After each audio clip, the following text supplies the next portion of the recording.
Thank you to Ana Luisa for sponsoring today's video.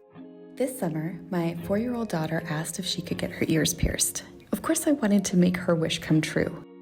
And it seems that my little Luna has inherited her mom's love of sparkly jewelry. While I told her that she could choose earrings from my collection, she wanted to start her own.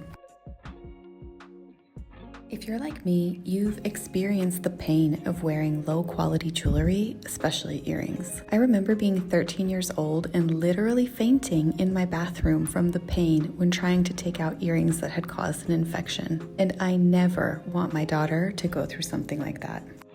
That's why I'm so happy to be working with a brand like Ana Luisa. Their commitment to making high-quality, sustainable jewelry is evident in everything they do.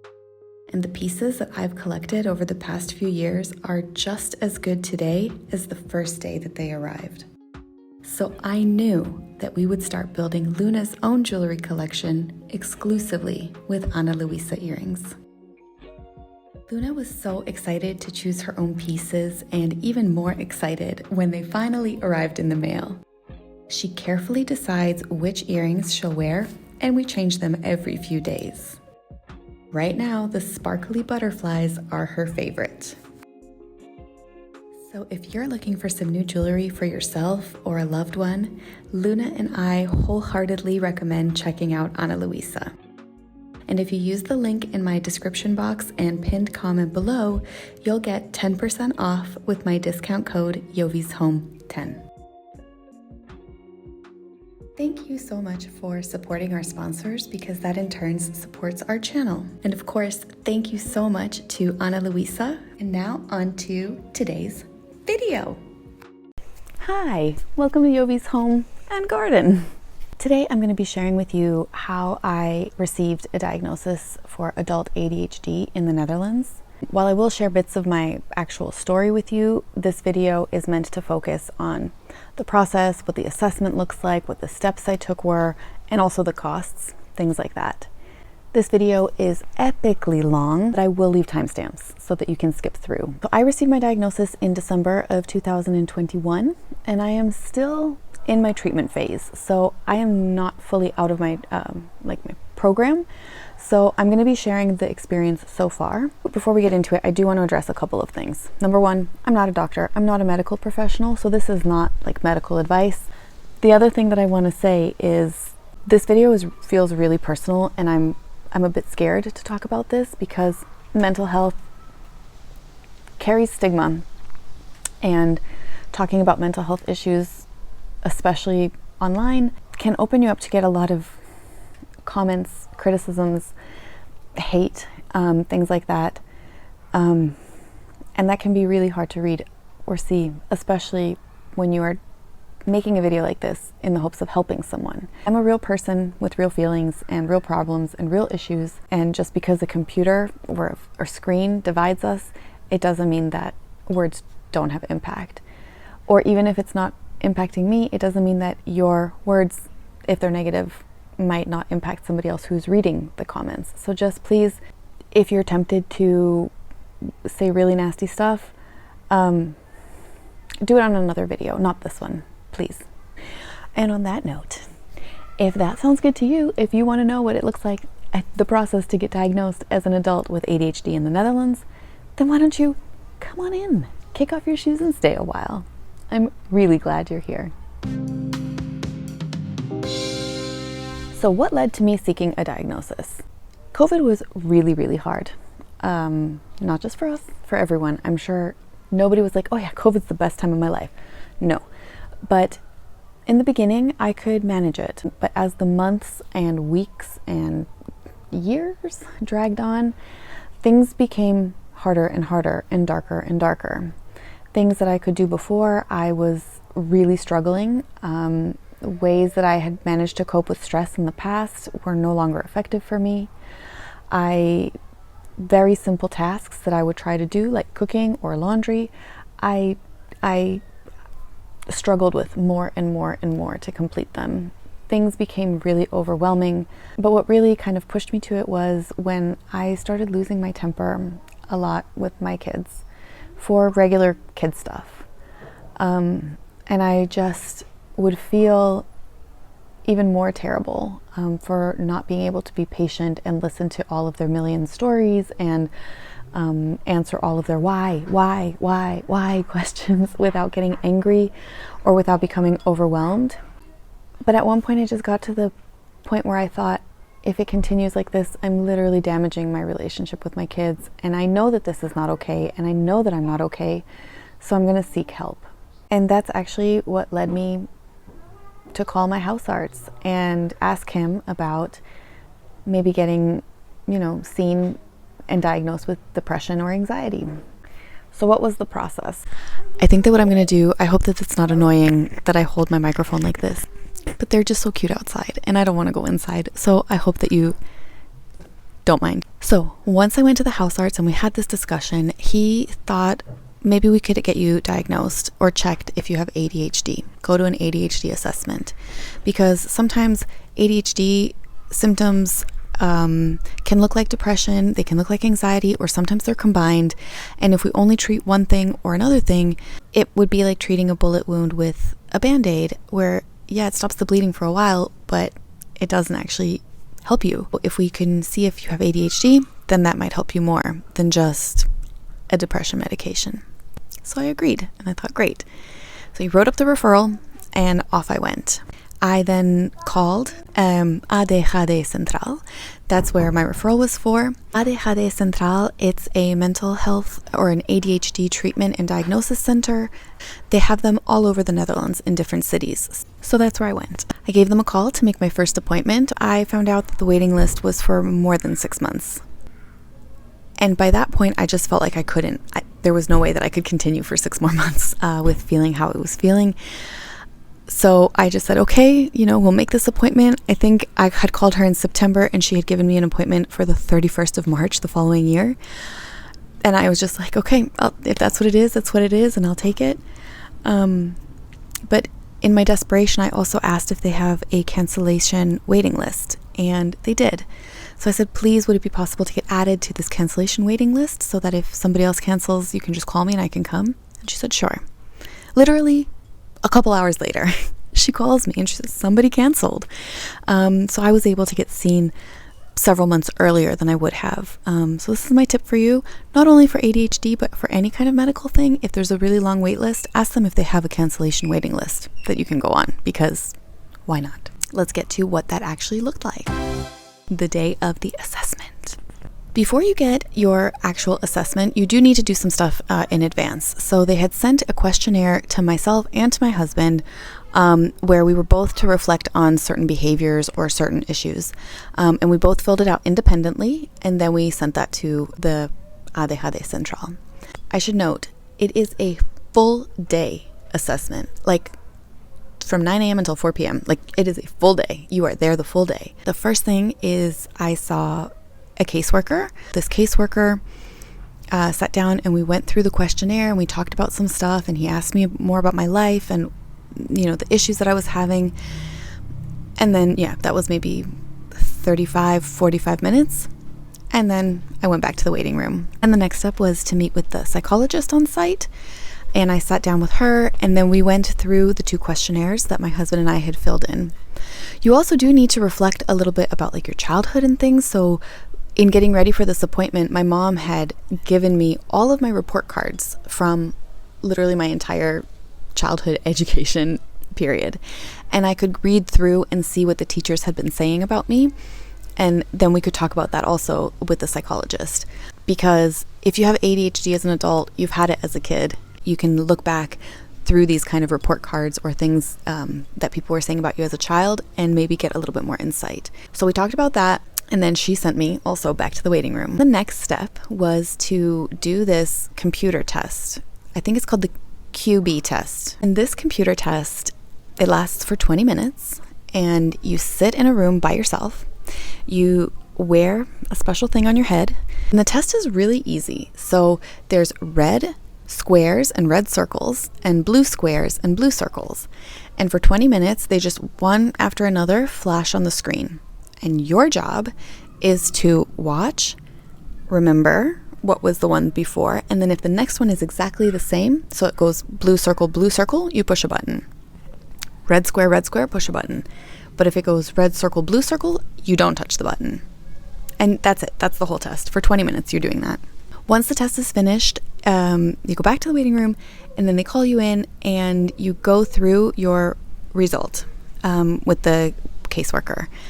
And I will put it up on the screen. This one is not actually mine. I just Googled it and I found this on the internet, but mine looks exactly like this. So you get this test where it shows like your brain activity, your focus, your impulsivity. So sometimes, if you have ADHD, maybe you don't even wait to see what the next thing's on the screen. You just push the button. That's showing your impulsivity. It's showing how easily you're distracted. It also shows if you're moving a lot during the test, the physical aspects of ADHD. So sometimes you move and you're being hyperactive. So it's measuring all of those things, and you can see that on this test.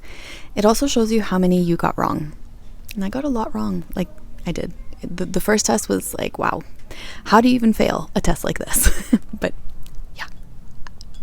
you can. I did. I mean, you don't fail, but it's really just to see how your brain functions on a boring task. And that was super boring. Then the next step was have the psychiatrist on site confirm my diagnosis. On the one hand, it was a relief. On the other hand, it was like, wow, okay, what does this mean for me now? We'll get to that. We'll get to that in a minute. But we're not finished with the assessment day. Okay, the assessment day goes on.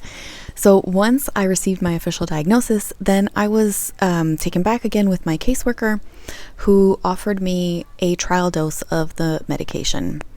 The medication that I was given is called methylphenidate. I believe in the US we call this Ritalin. But then you go back out and you wait in the waiting room for like another 45 minutes or an hour or so for it to kick in. And then they ask you to go back into that room and do the computer test again. And you wear the head thing again and you do the test again, and then they call you out, and then you can compare your results with medication and without medication. And just like I'm putting it here on the screen, the difference of mine was stunning. I got way less wrong. There was none of these distracting thoughts in my mind. The 20 minutes without medication felt like it had taken 3 hours, and with the medication it felt like it had gone by in 5 minutes. So my concentration was completely different, my focus was completely different, and I could really see on paper the effect that the medication had had on my brain. Once we had done the test, saw the results, saw the difference, they asked me again, how are you feeling? Because these medications are serious. I was still feeling fine. They gave me a prescription and they sent me on my merry way. So that was the whole process of getting tested and getting diagnosed. But my friends, that was just the beginning. So let's move on to the follow-up. Following my assessment, I then went to my pharmacy and I picked up my prescriptions. And I was just trying them for a few days, seeing how that was going. I think within a week, I had my first follow-up with that same caseworker. And we talk about how I'm feeling, how I'm going, how things are doing. These medications can have really different side effects with different people. Some have them much worse, some much less.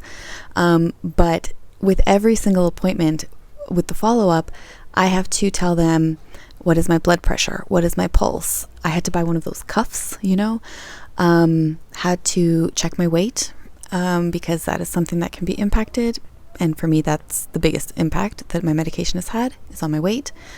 But so they're constantly checking in and seeing how things are going because, everyone reacts differently to the medication. The treatment of ADHD also is very personalized and very tailored, I believe, in the Netherlands, or at least that's my experience with it. So my caseworker encouraged me to, try 10 milligrams, then maybe try 15, see if there's a difference. And then if 15 is okay, then maybe try 20 and see how that feels. You really have to take the time and invest in really considering how the medications are making you feel personally. There's so many different ones also out there. So there's some that are short term, some that are long term. And this process with these constant check-ins with your caseworker are to actually, you are encouraged to experiment. The treatment of ADHD also is really on a very personal level in the sense that some people only take them during the week, for example, and not on the weekends. Some people take a long-term medication, meaning like 8 hours that it lasts, whereas other people are taking short-term medication where it only lasts for 3 hours and then you take it multiple times a day. If you're on the short-term medication, maybe you only take it 3 times a day. Other people might take it 4 times a day. It's really, you are encouraged to figure out what is going to suit your life and your lifestyle and what is the best fit for you. And so throughout this whole process, I have been experimenting with all kinds of different kind of styles of taking my medication, or different means, or do I do it this day or that day? Here's another example. I know that you cannot take this medication and drink at the same time. It just leads to bad results. What I didn't know is that if you have alcohol in your system from maybe the night before, like when I was in Mexico, and you take medication in the morning, that can also mess you up. So sometimes, I make the decision, okay, I'm not going to take my last dose if I know that I'm going to go out and have a glass of wine with a friend. So all of these things you are figuring out in this process that you are meeting with your caseworker every 2 weeks or so. And then as time goes on, those meetings become less and less frequent. So right now, I think I'm at every 6 to 8 weeks because things are going well. And I feel like I have found my groove and I've found my medication and I find what works for me. So the check-ins are more just to see, is my body still physically reacting okay to the medication? ADHD medication is extremely regulated in the Netherlands, probably within the EU, I'm not sure, but certainly within the Netherlands. It is a specific classification of medication. And when you are in the ADHD treatment system, like I am now, those are the mental health care professionals that can call in different doses or different prescriptions or different brands or whatever for you to try. Your house arts cannot do that. And once I've completed this, I'm not even sure how long this process lasts, but once I've completed this process, at that point, the ADHD Central team will send to my house arts a letter and they'll say, okay, so for Jovie, this is what works for her. She needs this prescription. She needs, this many milligrams, this many times a day, and that's it. So I won't be able to call in my doctor and just say okay, well, this month I'd like to try the long-term medication versus the short-term one. He won't be able to change it. So that's why it's this process. It's in this time that you're able to experiment, because those are the people who can make those changes and make those different prescriptions. Once I'm out of the system, then that will be the only kind of thing that my doctor will be able to prescribe, and that's it. That's how it goes. But the medications is just one part of it. So let's get to the next part, which is cognitive behavioral therapy. In hand with the medications, you are offered, if you would like, to have some cognitive behavioral therapy with a psychologist. And this therapy is really, really focused on ADHD stuff. So it's not just like talking to a therapist about whatever. I mean, we can, but what she helps me with is coming up with systems or habits that are actually going to really be more helpful to me. Things I didn't know about. Let me give you an example. I always thought that taking a break or a rest would be laying on the couch doing nothing, or watching a YouTube video, or whatever, playing a video game, something like that. But for ADHD people, or at least in my case, and I can't say, again, not a mental health care professional, but for ADHD people, things like this continue to stimulate you, and they continue to stimulate my brain. So for me to take a break and then watch a YouTube video, it's not an actual break. It doesn't give my mind a break. Things that are a break for me would be something like folding the laundry. Shocking, I know, right? Folding the laundry? No, but this is one of those things where it's an easy process. You're not really thinking about it too much, and your brain can just chill out. And then you can go back to work or emails or whatever it is that does take some of your focus. So I'm learning these kind of tips and tricks. I'm also learning about things that I thought were just within my personality or was just part of who I am, and they were not necessarily always positive. I'm learning about recognizing those things and also communicating better with my husband about those things, because some of those things have led to issues in our marriage in the past. And now that I can recognize them and maybe understand where it's coming from better, and we can talk about it more, it has improved things in our home and in our relationship because we can put in better systems. I'm going to give you an example.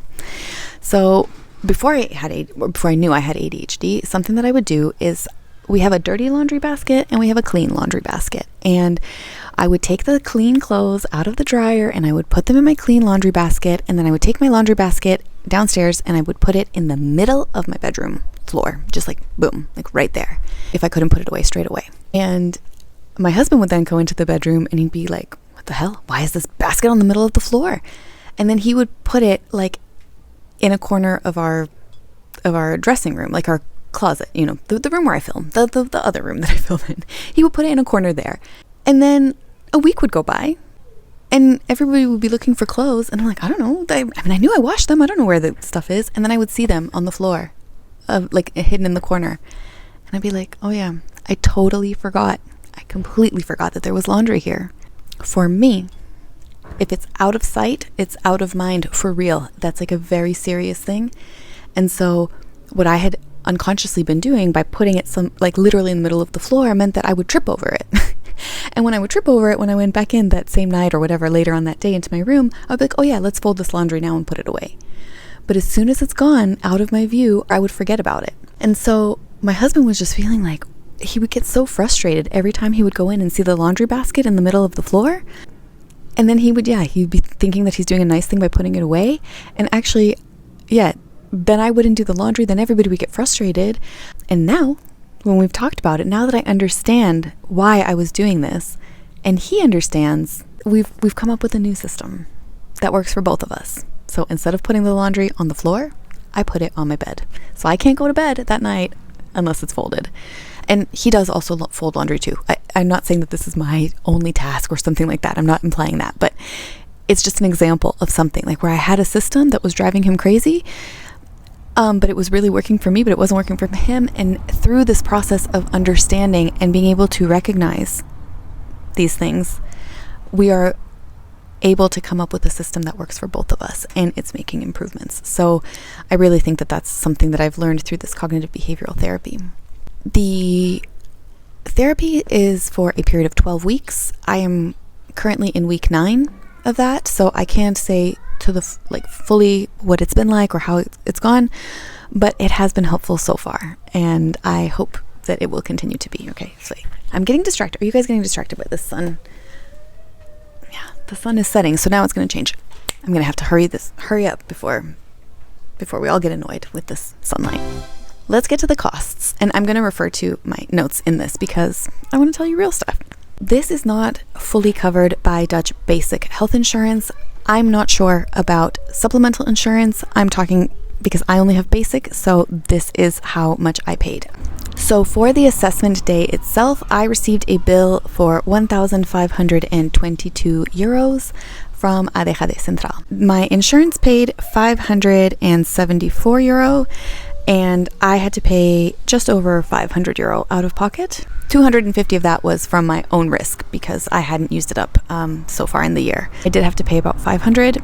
The insurance paid about 500, and then ADHD-Central, for whatever reason, I'm not sure, but they did explain to me that there was a reason why they were going to be writing off 400 euros. And I think they do this for everyone, like this is part of the system. So yeah, it is a hefty cost, but for me, it's been worth it. I'm sure that I will be getting another bill for the CBT therapy this year, and because I received my assessment in the last year and my treatment for the cognitive behavioral therapy this year, I'm sure I'm going to have to pay the whole own risk again there too. But those are the costs that I have incurred so far. All of my medications have been covered by basic insurance. Now, I know that not every ADHD medication is covered by Dutch insurance, and there are people who need to take other ones and they need to pay for them. But for me, the ones that I started with, the methylphenidate, has worked, and that is covered fully by Dutch healthcare insurance, basic insurance. Now let's get to a little bit more of the personal stuff, which is how my diagnosis has impacted my life. I've actually talked a bit throughout this video about it. I've heard people say, like, you know, I don't want to get a diagnosis because I don't want to be labeled. And I get that. And I can understand how labels can be negative to some people or can impact you negatively. I feel like getting my diagnosis has actually been an absolute blessing and a lifesaver. And I am so thankful, and I wear my ADHD with pride. That seems stupid. I didn't achieve it. I didn't do this. Like, I was born like this, but I don't see it as a negative thing anymore, because I just don't. I saw some behaviors that I was doing that were negative, and now I am taking action to not have those negative behaviors, or not to let it impact my life. And without this diagnosis, I would not be in this position. So I'm not ashamed. I'm not ashamed of being labeled, and it has impacted me in a very positive way. And you guys have seen it. You guys, I see your comments where you're saying that I look a lot happier in my videos. I am glowing. I seem to be doing so much better, and I am. Having this diagnosis has really helped me to build the systems that are helpful for me. As I mentioned earlier, I have the tools to communicate about things in a different way that really help me. And also from a work perspective, I have had a really positive experience. As I learn more about how my brain works with ADHD, I'm more aware of things, and by being more aware of them, I'm able to do things to my benefit. Okay, wait, this is driving me crazy. I need to. Oh my God.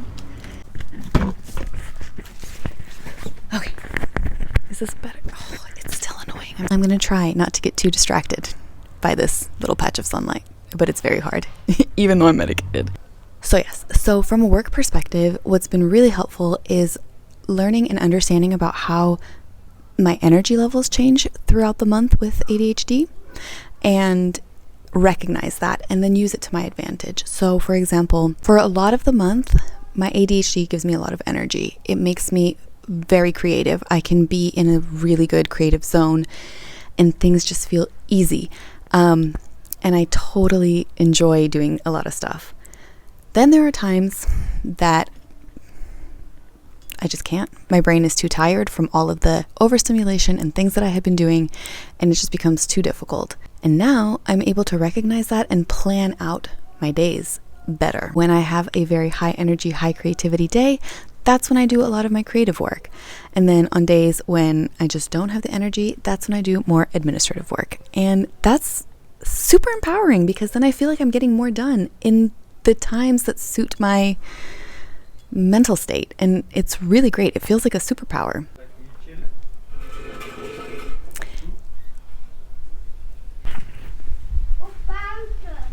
And the last thing I'm going to say before we end this video, I can hear my neighbors are coming out to eat dinner with their kids. I have been shamed by people in my life and around me for taking medication. And I know that's because there's stigma, but I feel so good, and I feel so much better that I'm able to just say, yeah, you know, I need it, I take it, and it's made me into a better person overall.